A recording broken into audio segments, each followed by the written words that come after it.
Hi everyone, I'm Mark, and this is What's Brewing. I'm sitting down with Seth Deville, a financial agent for a national company here in the US. But before we get into it, let's roll that beautiful B-roll.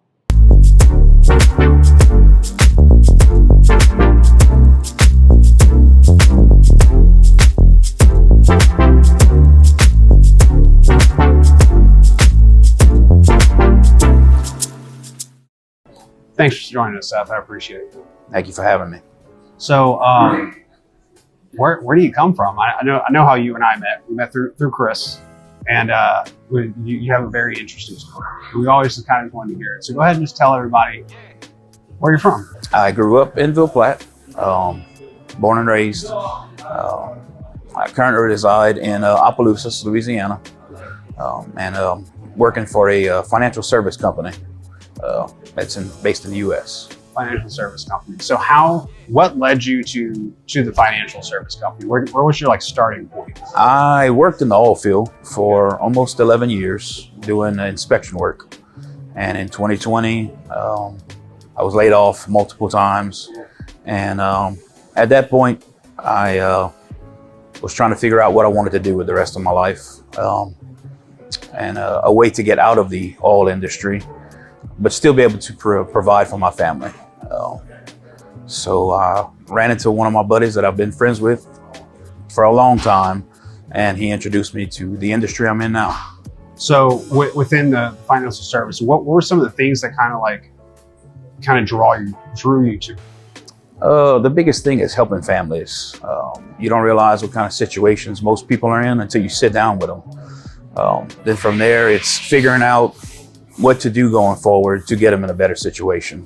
Whether it be life insurance, auto and home, starting a college fund for a kid, or just learning how to get rid of debt as a household.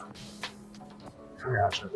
So very much with the kind of stuff you're doing, you're not just trying to help one single individual. You're trying to help the whole family. Exactly. Right. Now, within that aspect of trying to help the whole family, what are some of the niches in there that you service? When it comes to that, it depends on what you're walking into, because different families have different things going on.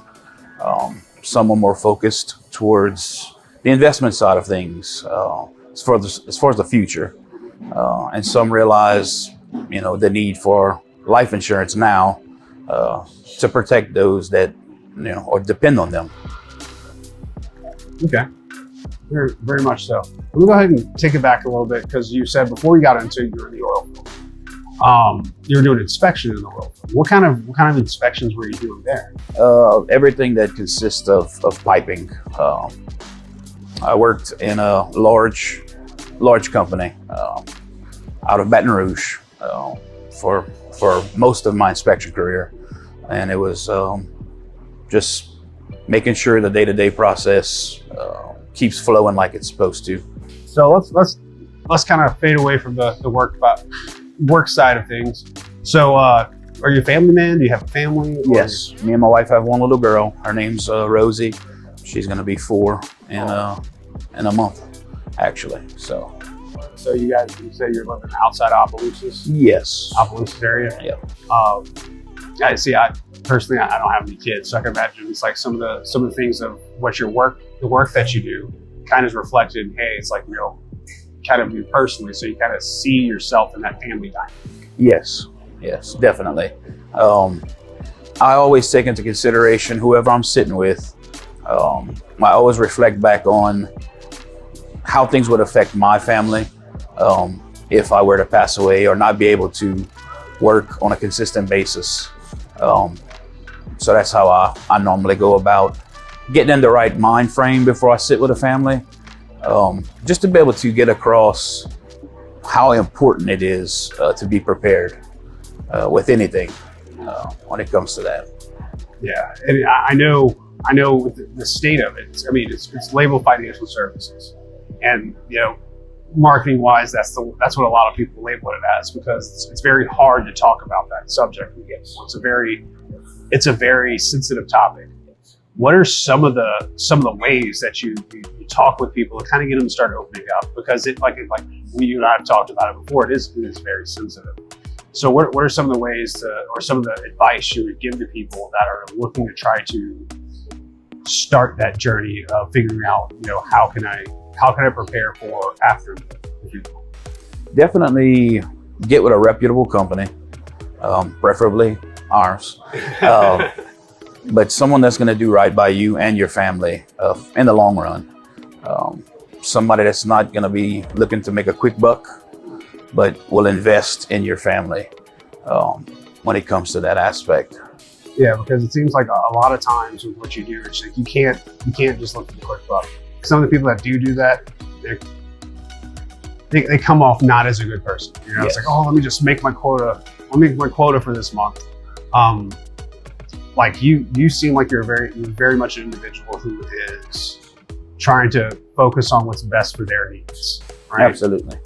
Do you feel that within the work that you do and the families that you do, because we just said, we talked about how it can be very difficult to have a conversation on it. What are some of the ways to kind of ease people into that conversation? If they're reaching out, of course, they're looking to it. But what are some of the ways that you kind of like ease them into the conversation? For me, if someone already has, when it comes to life insurance, if someone already has a policy, my biggest thing is to sit with them and make sure they have the right policy. Whether I can help them or not, the goal would be to make sure that they are properly covered with the right life insurance. Of course, the ones that are looking, is different.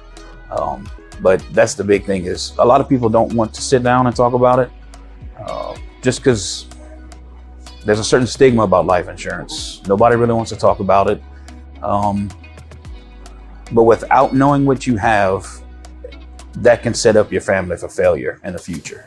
Yeah, because it's really, at the end of the day, you don't know. It's like after we leave this interview, we don't know what's going to happen. Exactly. Nothing is set in stone. Exactly. And so, and so from that perspective, and I love the way that you said it's like, it's like if I'm not the right person to help you, you would help them find somebody. And absolutely. That's a very thing. So that's a very good thing. And I personally, I feel like you have to plan for that. Like, and well, you're doing yourself a disservice, you and your family, especially if you are the breadwinner or the only one working, whether that be the husband or the wife. And as far as a household, your family is dependent on what you are bringing in. When you pass away, life isn't supposed to stop. They're supposed to be able to grieve, but still continue with the lifestyle that they had, which a lot of people don't take that into consideration. A lot of people see life insurance as a burial policy, which is not how people should look at things, especially younger people. And like you were hinting at, we aren't promised tomorrow. I went to 9 funerals last year, ranges from very young to old. We don't know that time when it comes to us leaving this place. So it's always better to be prepared moving forward than it is to something happen and your family has to deal with the repercussions, Yeah, and those are a lot of things. Like a story I kind of have from during the pandemic. It wasn't due to COVID, but it was my grandmother passed away. And whenever my dad, my uncle, and my 3 aunts kind of went to start figuring it out, they realized that my grandmother already took care of everything in 91. And a lot of the extra costs that were there, like some of the other things from nowadays, was covered completely by our life insurance plan. Okay. So it made the definitely for my dad and aunts and uncles, it made that process a lot easier. Yeah. And it's very good to see those kind of things.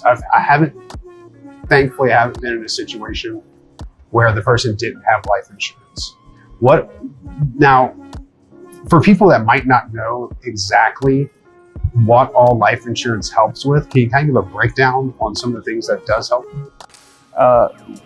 For most families, it's just the day-to-day situations. You know, you take into consideration most of the people you're going to I sit with have mortgages, own vehicles that they're still paying on. Maybe they want to put some money aside to have the kids start, you know, to go to college, education-wise. Life insurance can take care of all that if you're properly covered. The biggest thing is to not interrupt your family's day-to-day on top of you passing away, you know, which is how it should be, but most people don't look at it that way. Because a lot of people, like I said, they don't want to actually sit down and talk about life insurance. And I understand the stigma around it, you know, especially with a lot of the companies that are out there that aren't doing the right thing when it comes to families. So it's good to have people like you out there that are helping families with the understanding of this, and also helping them either go with you for finding the insurance, the insurance, or being able to help them guide the person that might be a better solution. Yes. And that's very, to me, it's very, we need more people like you out there that'll help guide people to what's better for them, you know, help have these hard conversations, you know, and that's one of the reasons we really want to sit down and talk with you, because this is a hard conversation. Yes. You know, and we want to show that it doesn't have to be hard. It doesn't.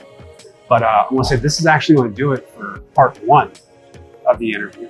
I want to say in the next one, I think let's jump into a little bit more about you. What do you like to have fun with? Everything like that. Let's bring it up from the life insurance. Yes. To some of the fun things, like the new Saints draft pick. Who's it going to be? We don't know. Find out later.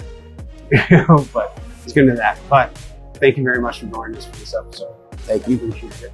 And that's going to do it for us here over at What's Brewing.